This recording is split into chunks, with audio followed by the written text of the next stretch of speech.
What you doing, Kata? Ignoring me, apparently.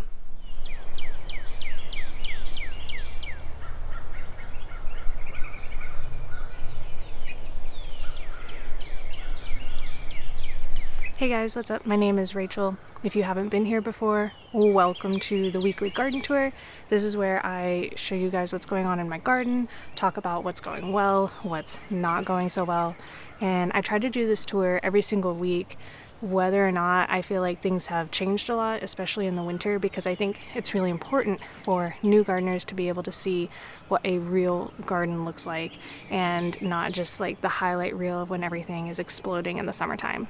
But before we get into the tour today, I wanted to let you guys know that Organic Rev is offering free samples right now to you guys. They usually are really good about offering free samples, but usually you would have to pay for shipping.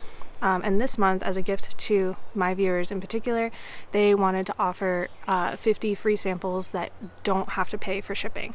So if you can be one of the first 50 to click on the link in the description, then you can get your free sample of Rev with no cost, no shipping, just straight to you to go ahead and try out. So before we get into the main garden, I just want to quickly show you guys my seedlings. I have planted out the tomatoes and then potted up all of my peppers, well, most of them, because these aren't going to be going out in the garden until May. Some of these you can see that they don't look quite as green as they should, and I think that's because I waited a little too long to transplant them. Oh, this one's got its little leaf stuck. I waited a little too long to transplant them, and they ran out of nutrients in the little tiny cups they were in. So probably what I'm going to do to help them out, they've got nutrition now from this soil, but I'm probably going to also douse them in a little bit of Rev to help them perk up a little bit and absorb some extra nutrients. I also need to pot up my basil. I've got multiple plants in these little cups, and they really do need a lot more space. So I'm going to split them and pot them up because these also can't go out until it's just a little bit warmer at night. Alright, now coming over to this far side of the garden, this is where I have planted out my tomatoes, and you can see I still have garlic running down the middle and a row of tomatoes on each side, and these are going to grow up and need the trellis eventually, but by the time that they're tall enough to really be shading out the garlic's going to be done and harvested. Also, these first few plants at the front are actually tomatillos. I wasn't really planning on having any this year, but I found them at a plant sale and I figured, why not? Also next to these I have just a few marigolds kind of spread around. This looks like something's been chewing on it already. It's only been out in the ground for a couple of days.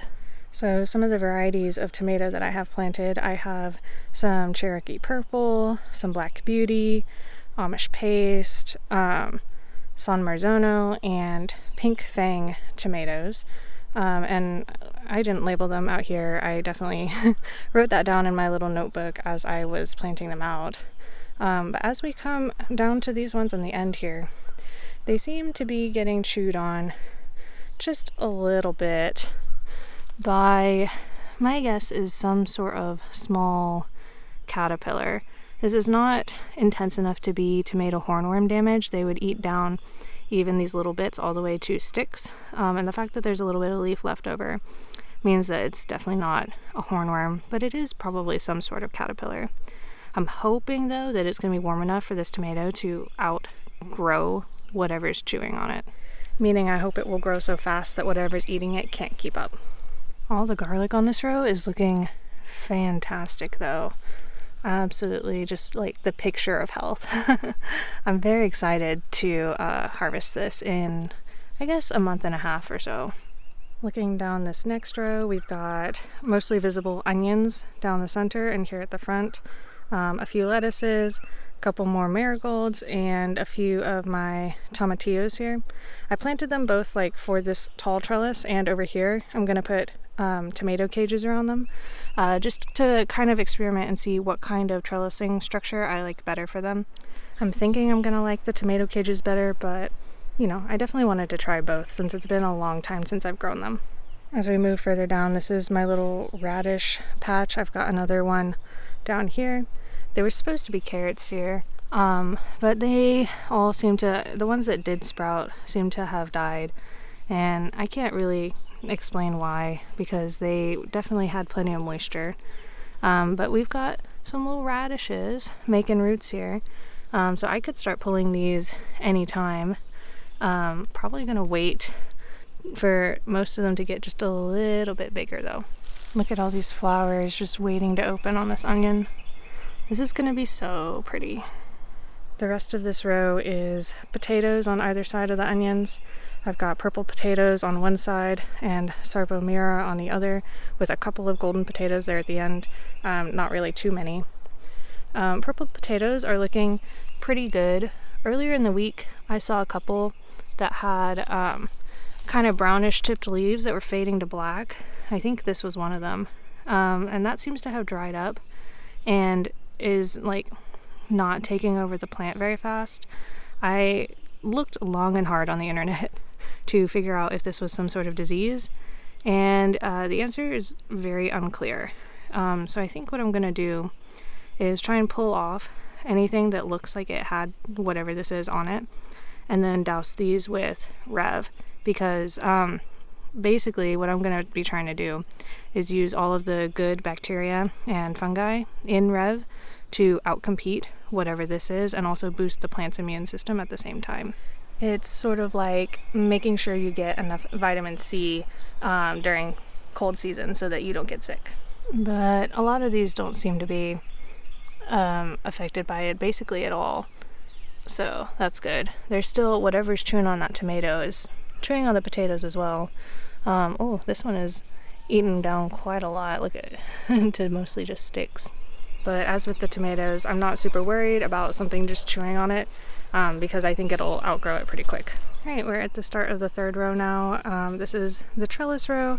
I think this is going to be my favorite row all year. We've got still peas here on the sides of the trellises, and onions and garlic along the outsides. These are still looking fantastic. No flowers over here yet, although if we come back here to the second trellis, I did start seeing flowers coming on this plant. And oh, that is a baby pea right there. That is my first one. That is really encouraging. I love to see that. I wasn't sure if these were going to make any flowers at all, because they seem to be just kind of growing and not blooming, but that is really encouraging. On the empty sides, where the peas that I planted kind of came up, and then when they did, they were really stunted looking, I planted cucumber seeds like maybe a week and a half ago, and I haven't seen them sprout yet, which is actually really interesting. I would think it was warm enough outside for them to sprout in a reasonable amount of time. Fresh seeds too, it's not like they were old, so I'm not really sure, but I'll probably just plant some more. Well, I do have quite a few weeds in my garden. I am generally trying to keep them back. When I see dandelions in my garden, if they're not like too directly in the way, I'll actually leave them, because dandelions are really great calcium pump. They put these deep taproots way down and actually bring up calcium to the surface in their leaves, so when they do die, that calcium is redistributed much closer to the surface for other plants. Not to mention the leaves and flowers and roots are all edible. And if it's growing here in my garden instead of in the yard, I feel a lot safer adding things like this to my salads. All right, and then past the trellises, we have 2 rows of fava beans, a couple of volunteer sunflowers, and a volunteer potato from last year. Fava beans are growing at a really reasonable pace. Really excited to get a fava bean harvest, to be honest. And sunflowers are looking great. This one is splitting already, so hopefully I'll get some early season sunflowers. I haven't even planted any other sunflowers out yet. Looking at this last row here, I've got more onions all the way down this row, another volunteer sunflower. I planted a couple of marigolds. It seems like whatever's eating the other ones is also all the way over here, kind of chewing on it. That's kind of unfortunate for these guys, but maybe they'll survive. You can also see my lettuces right in this area are thriving. I've been eating off of them and they still look like they haven't been touched. They are just so floofy and lovely. I absolutely love the brightness of colors of these things. They look so pretty together. I've planted my lettuces specifically on this side of the garden because of the shade of the tree, because it gets so hot so fast here. I'm hoping that that will delay the bolting, the flowering of these plants when it gets hot in the summer. Whatever's out there hasn't found this marigold yet. Maybe this one will do all right. My Brussels sprout that went to seed down here is still making lovely flowers, and you can see kind of the progression here. So at the top are the newest things. These are buds waiting to open, and then we see the open flowers, and then we see these little stringy things here. These are little seed pods, and they are going to start plumping up with seeds if they were in fact pollinated. I actually heard and saw the first hummingbird of the year in the garden. You would think that that would be like, I don't know, Disney princess moment, but it's actually really startling because a hummingbird near you sounds like the world's biggest bee. So before you see what it is, you're like, ah. Poppies over here existing with the clover seem to be doing great. They do still look a little crowded, but they don't seem to be suffering for it really quite yet. If you've been here very long, you know I'm very much let's let it do whatever it's doing and see how it turns out kind of person, because I just really like gathering knowledge in that way. I don't think I showed you guys yet, but I have a volunteer squash here in my pathway, and I'm thinking of just letting it grow, seeing what it is.